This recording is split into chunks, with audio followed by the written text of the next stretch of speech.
Hi everyone, welcome back to my channel. Here is another beautiful makeup tutorial I've created on my gorgeous model Nadine. I decided to use the color of her scarf as an inspiration on the eyes. If you'd like to see how I created it, please sit back, enjoy, and don't forget to subscribe. Thank you. As usual, I like to start with a clean moisturized face, and I always like to do my brows first. Using a NYX Brow Shaper, I use it to wax down the brow hair before going straight into my brow pencil to draw in or to outline and fill in the sparse brow hair area. I like to use this to also draw the shape I like the brows to be like. After this, I like to go into a brow pomade from another Nigerian makeup company called Hegai and Esther. So right now I'm still using the pencil to fill in the sparse areas before I go to the brow pomade to fill it in. Every time I use a product, I always like to brush it out to make me see better what needs to be done and what needs to be corrected. So here I've filled it in with the brow pomade. I go straight to my concealer to outline and to erase the unwanted lines and to also define the shape of the brows, like so. I'm so sorry, the camera lost focus while shooting the video, but not to worry, it's going to come back to focus very soon. So I buff out the concealer, brush out the brow, and set it and blend. I like to set it with my loose translucent powder. After doing that, I go straight to the eye application. As well, if you're used to watching my video, you know that I like to build up my transition color for the brow and for the eyes. I always start with the lightest brown shade or the lightest skin tone shade to the darkest to define the crease area, like so. I use a lot of eye blending brushes whenever I do my eye makeup because I like to blend a lot. Right here I'm using a white eyeshadow base to create a base for my eyeshadow.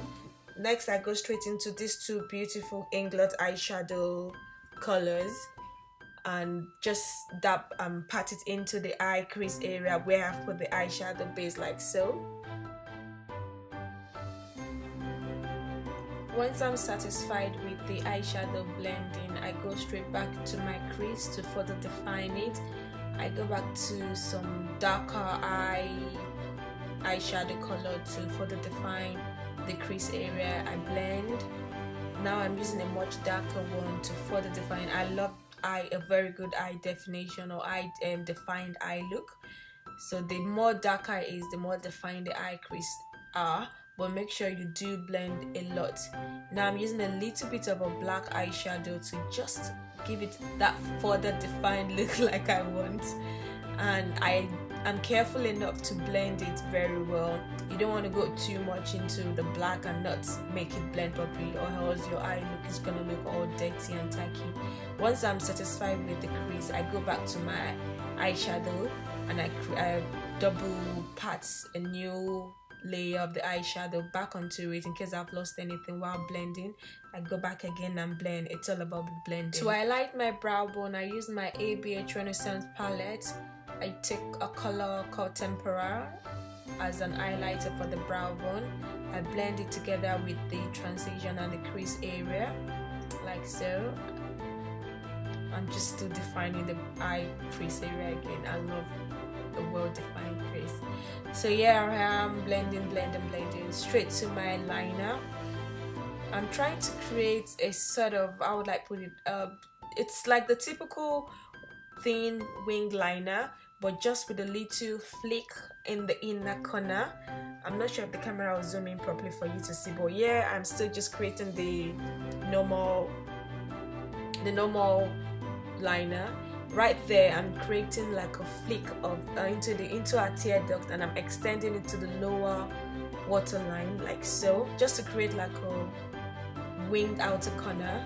Next, I use a clear white gel pencil to outline our waterline. I want to give it a white clear look. Then I use the white eyeshadow. Any white eyeshadow would do to set the gel pencil to make sure there's no running of the color. Now I'm outlining a lower lash line. I'm using all the colors I used to define a top crease eyes to outline a lower eyeline, to outline a lower eyes, to give a smoky definition. Yay, it's back to focus. So yeah, I'm giving it a little color into the tear duct, and yeah, we go straight to the face.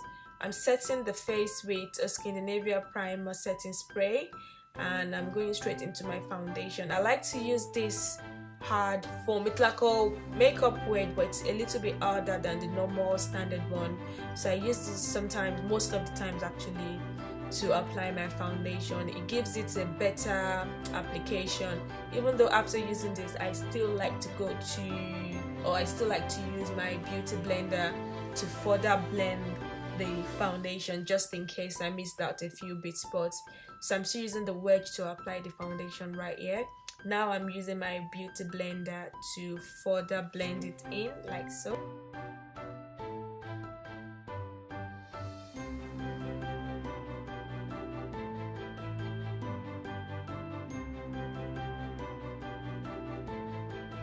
Right here I'm using a flat shader brush to further cleanse the under eyes. Most of the time the beauty blender cannot reach into it, so I like to use this to clean it and give it a more outlined, clean look. So I use that to apply I'm using the foundation, ladies, so I use that to apply the foundation, then I use the beauty blender to blend it. I use that to also outline the upper brow shape, and like so, and I use the beauty blender to blend as well. Next we're going into our concealer highlight. I've applied concealer onto the necessary part, which is the under eyes, the chin, the cupid's bow, the bridge of her nose and her forehead, like so, and I'm blending it all out. Straight to my contour, I'm using my Black Up Contour Stick in number 2 to outline the under part of her cheekbones, like so, and her temple, the bridge of her nose, actually not the bridge, the side of her nose, like so. I like to use it very sparsely when I'm doing the nose part, because I don't want it to be too ashy or too darky if it's too dark. Blend it out with the under part of the same beauty blender I used earlier, like so. I keep blending until I'm satisfied that it's not too obvious anymore.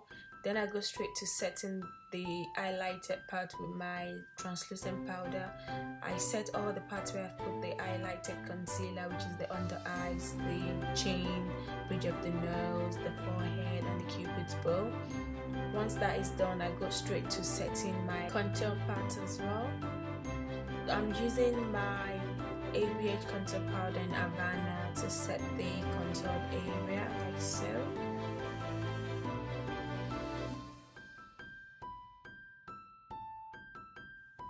Once I'm satisfied with the contoured area set, I go straight to my powder brush to brush out all the excess powder that I used in setting the highlight and the contour, like so. So this is me just brushing it all out and giving it a blended finished look before setting the rest of our face with my MAC MSF powder, like so.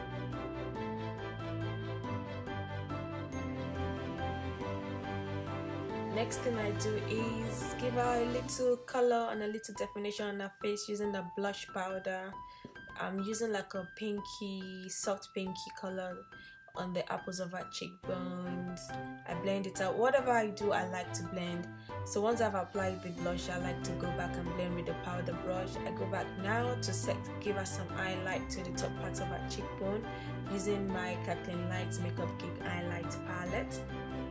I like to apply the highlight powder on the top parts of her cheekbones, the bridge of her nose, then I go back again to blend it with my powder brush, like so. Next thing I do is use my MAC Mineralized Skin Finish in Gold Deposits to bronze her cheekbones. So I'm basically applying it right in the middle of the highlight and the blush, just to give her a bit of a definition on her cheeks. Next I go back again to further define the under eyes like we did earlier. clean everything, blend it on the eye, and that's it for the face. I go straight to applying our lips. I'm using a red lip pencil from MAC called Red. I'm going to be using the lip pencil to outline the shape of our lips and also filling in the rest of our lips, because I'm going to be using the similar red shade color of lipstick, so I can get away using it to further fill in the rest of our lips. This gives a proper lip stain once the lipstick wears off later on. So I'm just outlining it and filling it in, being careful of the cupid's bow area. And next is going to be the lipstick application. I'm using this matte lip cream from Milani called Attraction. It's a vibrant dark red lipstick. I'm filling it in all through the lip area. Once I'm satisfied with the lip coverage, I always like to go back to use my foundation or the foundation of my client to clean and also outline the outer corners of our lips in case there's any lipstick that's blurred out. Whatever I do, I trace out the foundation with the brush and I blend it out with my beauty blender. I do this all through before setting the whole mouth area with a translucent setting powder just to keep it matte. And yeah, once the lips are done, I go straight to finishing up my eyes, which is applying my mascara on the upper and lower parts of our lashes. And that's the finished look. I just use my Skindinavia finishing spray to set the whole of our face to make it more matte and last longer.